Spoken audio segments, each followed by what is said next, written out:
Pratita. Saya dari program studi pendidikan sejarah. Nah, di sini saya akan menjelaskan materi tentang Sumpah Pemuda. Jadi kalian pasti familiar dengan sejarah Sumpah Pemuda. Jadi nanti saya akan menjelaskan videonya. Selamat menyaksikan. Terima kasih. Jadi di sini saya akan membahas tentang sejarah Sumpah Pemuda.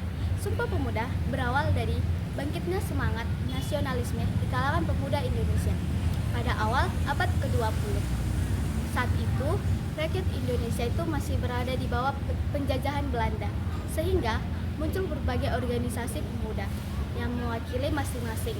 Yang pertama itu ada Jong Java, Jong Sumatera, Jong Celebes, Jong Ambon, dan lain-lain.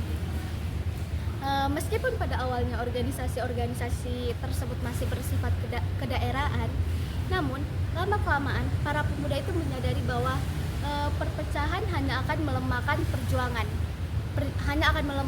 perjuangan melawan penjajah.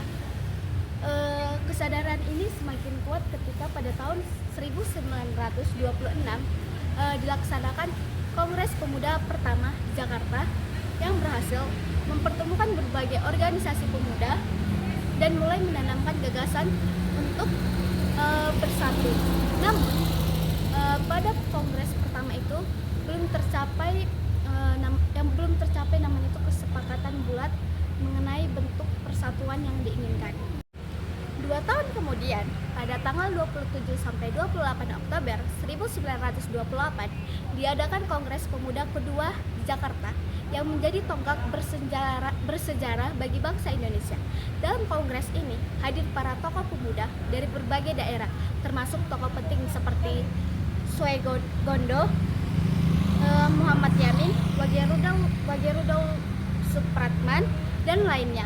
Suasana kongres berlangsung dengan penuh semangat membicarakan tentang persatuan bangsa, pentingnya satu bahasa, serta satu tanah air yang sama, yaitu Indonesia.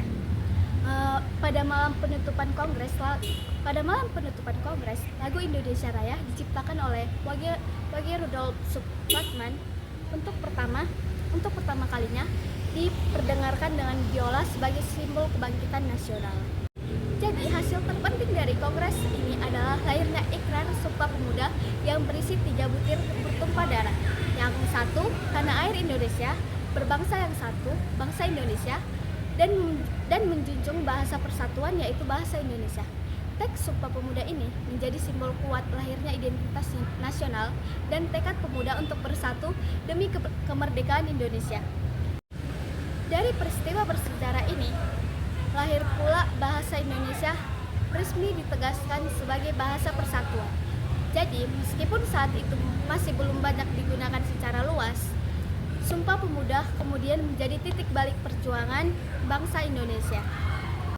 Dengan demikian, Sumpah Pemuda 28 Oktober 1928 merupakan tonggak persatuan bangsa Indonesia yang berhasil menyatukan berbagai perbedaan suku daerah dan bahasa melalui satu tekad perjuangan kemerdekaan hingga kini.